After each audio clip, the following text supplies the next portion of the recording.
Clave. Información, opinión y debate son una combinación clave. Por la 92.9 y en radiolaclave.cl. 10:46, estaba atento escuchando lo que decían las redes sociales nuestro próximo entrevistado. Me refiero a Ernesto Tone. Él es sociólogo, doctorado en ciencias políticas. Fue parte del segundo piso, y ya me imagino que cuando hago la referencia ustedes saben a qué se refiere, este grupo de asesores directos al presidente de la República en el gobierno de Ricardo Lagos. Está con nosotros porque, y ahí lo voy a mostrar al streaming, está presentando su nuevo libro que se llama así, El Segundo Piso, que es un título hoy día bien puntúa a propósito de lo que pasa con el segundo piso del gobierno de la presidenta Bachelet. Dice, el segundo piso, un ejercicio de memoria. Ernesto Tone, ¿cómo está? Muchas gracias por acompañarnos. Buenos días, Beatriz. Muchas gracias por la invitación. ¿Cómo sería un segundo piso hoy día, con el impacto de las redes sociales, con la discusión pública que hay, con un país que está, con todo esto que veníamos discutiendo con los diputados y la posición que uno tiene con Iván Fuentes, que yo efectivamente le tengo mucho cariño a Iván Fuentes y me cuesta criticarlo porque me parece un dirigente social notable, me gustó mucho que llegara a la Cámara de Diputados, pero es cierto que todo lo que se vio ayer en el informe especial a uno lo deja muy decepcionado. ¿Cómo sería manejar un segundo piso con todo esto? Mira, estamos en una situación mucho más compleja. Hay cosas que han variado en el mundo entero. Estamos viviendo en plena sociedad de la información. El ojo del ciudadano sobre la actividad pública es un ojo mucho más presente. Es un ojo que está las 24 horas del día presente. Y por lo tanto eso exige de quienes tienen responsabilidades públicas una capacidad de transparencia que antes no existía. Es decir, esto ha cambiado mucho, yo te diría, desde los años 90 hacia adelante. Entonces, claro, tú me decías lo de Iván Fuentes, pero yo creo que es bueno cuando yo vi esta situación ayer en la televisión. ¿En el programa, en el informe especial? Sí, y me pareció muy fuerte, muy fuerte humanamente también, la situación que se vivió. Pero yo te diría, mira, yo creo que estos temas no tienen solución si no hay cambios en la forma como se realiza la política. Yo soy un convencido de que es posible abaratar la política. No tenemos por qué tener esta política cara en la cual la gente tiene que andar pidiendo plata.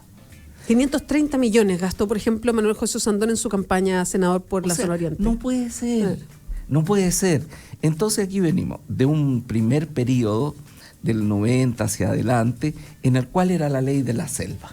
El que tenía más ponía más carteles, etc. Tú piensas, para mostrarte los cambios, que si alguien hubiera pedido financiamiento público, ¿qué le hubieran dicho? Estatista. Que un estatismo, qué sé yo. Después, cuando se hizo el cambio en el 2004, fue un cambio a media. Y ahí me recuerdo que hubo fuerzas que dieron una gran pelea para que no fuera solo financiamiento público. Y quedó financiamiento público y una parte privada. Bueno, resulta que con el tiempo mostró efectos perversos. Mostró efectos perversos porque a lo público se sumaba a lo privado. Entonces, la competencia comenzaba con un piso más grande y más se encareció la política. Entonces yo creo que en esto la única forma que tenemos de resolverlo es con financiamiento público y el financiamiento privado dejar un financiamiento ciudadano, es decir, ponerle un tope de 100.000 pesos, una cosa de ese tipo. Pero si tú vas más allá, se te va a convertir nuevamente en esa situación. ¿Es posible hacer política más barata? Es posible. Fíjate que cuando tú estás en Alemania o en Suiza, qué sé yo, no están las calles llenas de carteles, de palomas y de todo este circo. Hay unos paneles que pone la municipalidad y ahí cada uno pone su cosa.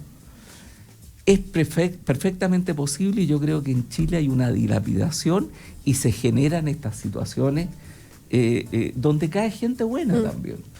Ernesto, usted está presentando este libro que se llama El Segundo Piso. ¿Qué es el segundo piso de la moneda?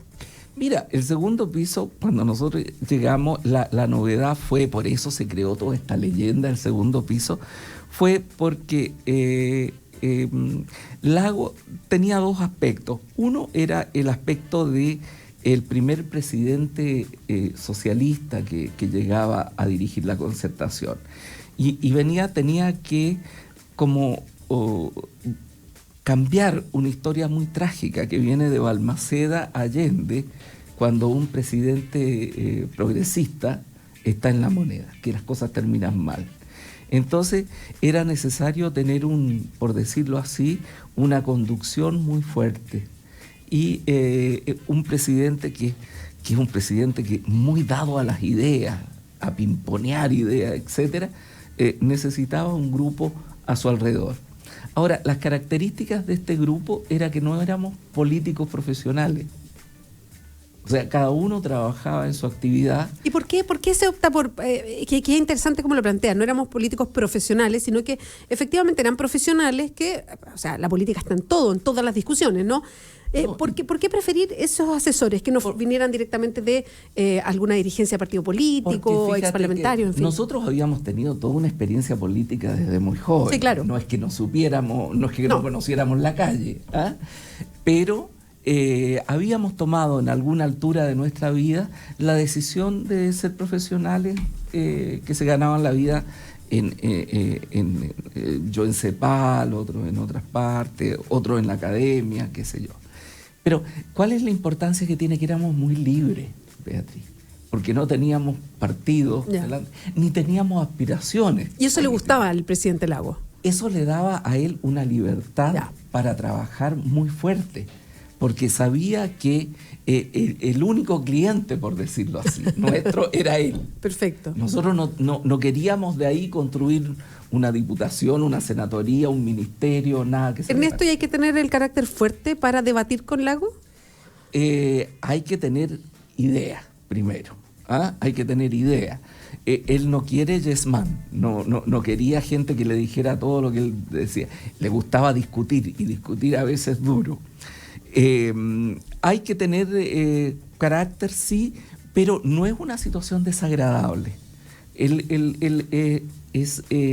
Yo digo en el libro ahí que eras picado pero no soberbio. Sí, es que está interesante eso porque efectivamente se asocia, siempre se le critica a Lagos que es soberbio, que está como por encima de todos los demás. No, él cuando tiene respeto intelectual por las ideas de los otros. Pero es picado. Es picado. ¿Y en qué se le nota? No, se picaba, sobre todo se picaba cuando o sea, él creía que se hacían las cosas mal de alguien y entonces ahí estallaba.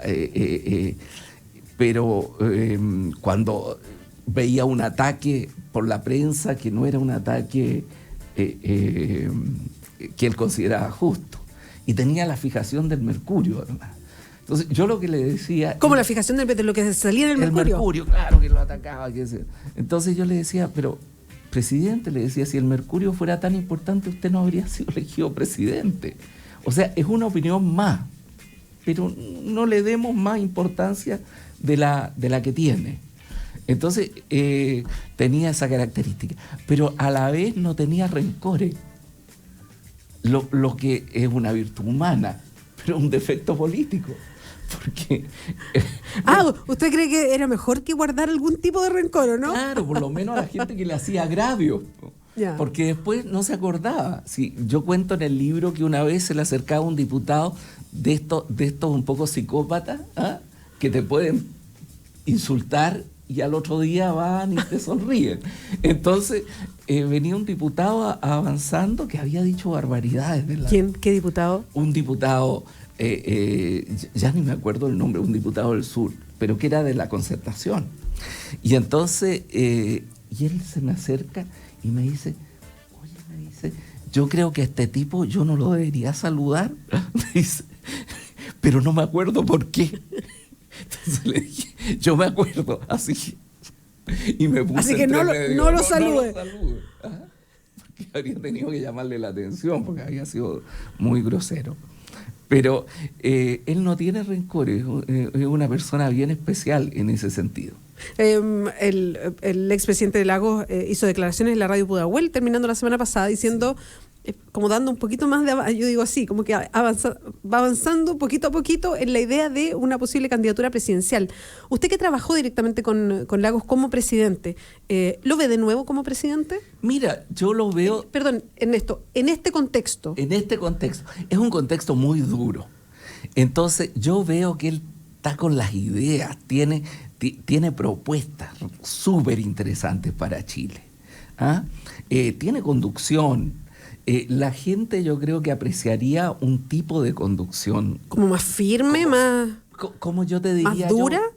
¿Cómo te diría yo? No, a la vez más prudente, quizás en algunas cosas, en algunos elementos, en el ritmo de las reformas, pero que fuera generando más acuerdo en torno a ello. Porque él siempre ha repetido eso, en democracia tenemos que avanzar con acuerdos sólidos.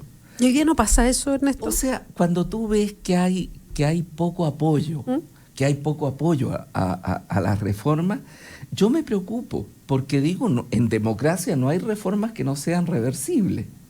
Entonces, si hay poco apoyo, un gobierno tiene que preocuparse. ¿Qué está pasando?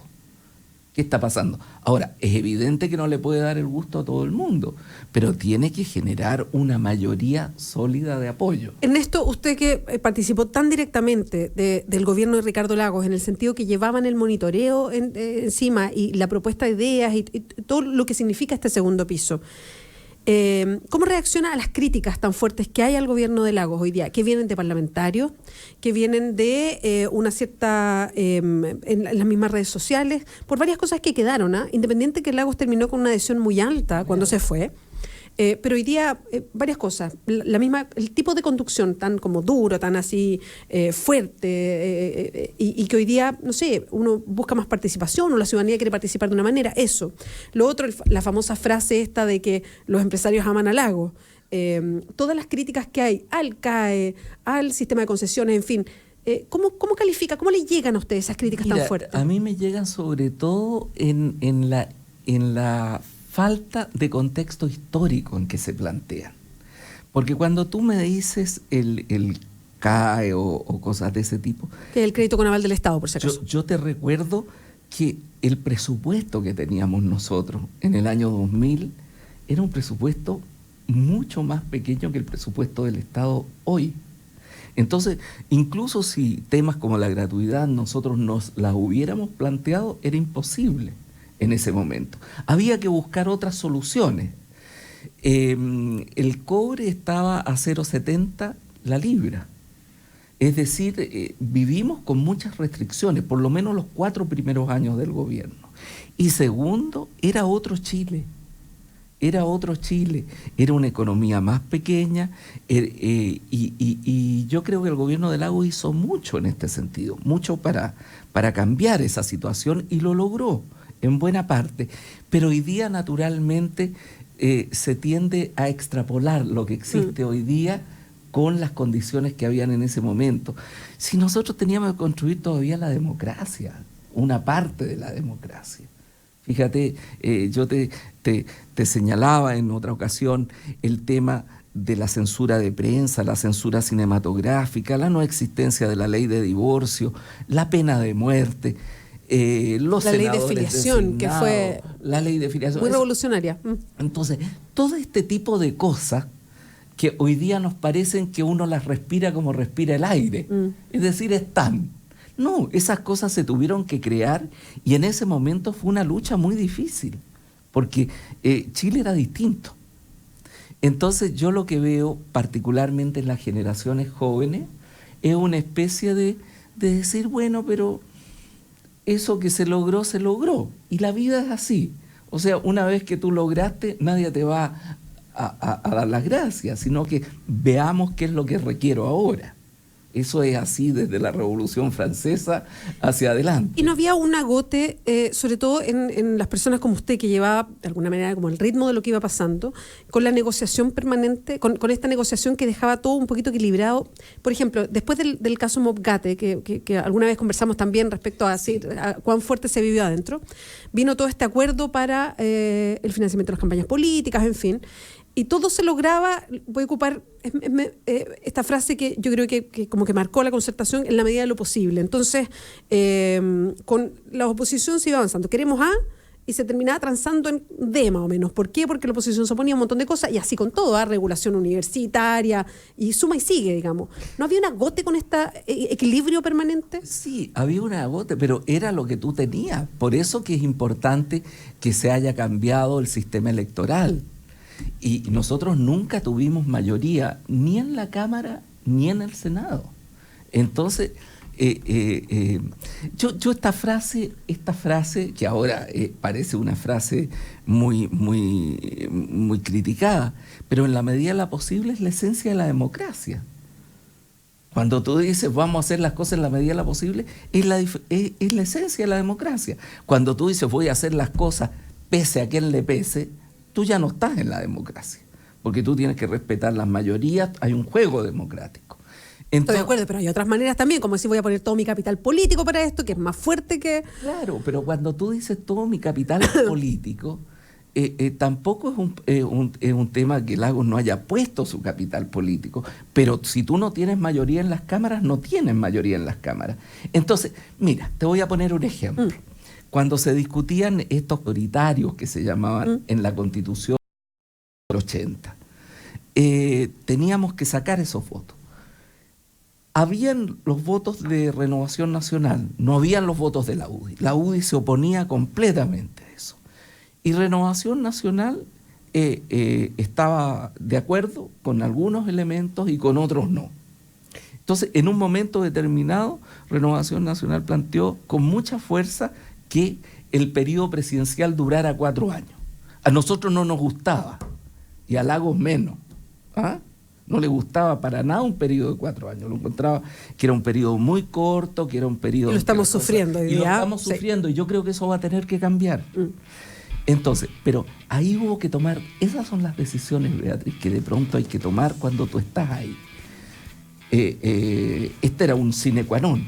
Y el sine qua non era porque en ese tiempo se veía que Lavín probablemente iba a ser el presidente. Y la Renovación Nacional no le gustaba un presidente... Quería un periodo más corto. Quería un periodo más corto. Porque la vida es así. Sí, no, sí. Las cosas inmediatas en vez de mirar a largo plazo. En vez de mirar a largo plazo. Pero nosotros tuvimos que tomar la decisión. ¿Qué hacemos? ¿Qué es lo más importante? Y tuvimos que ceder en lo de los 4 años para terminar con los senadores designados, para terminar con lo de los comandantes en jefe, en fin. Ernesto, estamos terminando ya el programa, se nos va súper rápido, y estamos conversando con Ernesto Tone. Él fue parte del segundo piso del gobierno de Ricardo Lagos y tiene un libro justo que se llama El Segundo Piso, donde cuenta una serie de anécdotas, porque además es bien, no es denso de leer, a eso voy. Cuenta una serie de anécdotas de cómo qué significaba llevar esta mirada de lo que pasaba con el gobierno de Lagos en ese momento. No quiero terminar antes de preguntarle por un tema que está de absoluta actualidad y que tiene que ver con la figura de Juan Emilio Echeire. Que se identifica además, bueno, está muy cruzado por el gobierno de Lagos la figura de Echeire por el Nunca Más, el general del Nunca Más, en fin. Cuando se nombra Juan Emilio Echeire, ¿había algún tipo de antecedente? Porque sí constaba, lo han dicho varios abogados, en la fundación de la Vicaría de la Solidaridad, aparecía mencionado, en fin. ¿Se vieron sus antecedentes para nombrarlo en ese momento? Mira, a todos los generales, cuando se nombraban generales, se revisaban una serie, había un protocolo que se hacía. Yo recuerdo que lo habían dicho, de hecho estaba establecido. Cuando se hizo esto no había ningún antecedente de tipo inculpatorio, imputable en este sentido. Es más... Pero aparecía mencionado. No, sí, es que, Beatriz, eso es lo que tenemos que tener en claro. A todos los podías mencionar. Ya. O sea, si tú me hubieras buscado... Porque por fecha eran parte de... Claro. Sí, estaban dentro del ejército para el golpe. El golpe de Estado fue el ejército. Los que dijeron que no, terminaron o presos, o echados, o muertos. Los militares que se opusieron al golpe. Todos los demás participaron, fueron parte del golpe. Por lo tanto, tú no podías crear la transformación del ejército con un unicornio, o sea, con un animal que no existe, que sería alguien que no hubiera estado, que no tuviera algún tipo de responsabilidad. Por lo tanto, hay que ver cuáles eran el tipo de responsabilidades. Y nosotros lo que nos preocupábamos era que no hubieran responsabilidades criminales, de violación directa de los derechos humanos. Ahora, todo el ejército de alguna manera participó en eso. Y participó los 17 años, si era la columna vertebral de la dictadura. Y en ese sentido, para nosotros era muy claro que no era así. Y cuando yo he dicho, creo que no nos equivocamos, el rol que jugó Juan Emilio Cheire en el cambio de un ejército que termina respetando la democracia y respetando la preeminencia de la soberanía popular por sobre las Fuerzas Armadas que están al servicio de esa soberanía popular, me parece que jugó un papel muy importante que es necesario destacar. Ahora, si hay elementos nuevos y esos elementos nuevos, que los mire la justicia. Ernesto Otone, muchas gracias por acompañarnos esta mañana. Gracias a ti, Beatriz. Que le vaya bien. Muchas gracias. 11:06, nos alargamos un poquito para tratar de tocar varios temas con Ernesto Otone, pero se hizo poco, se pasó muy rápido.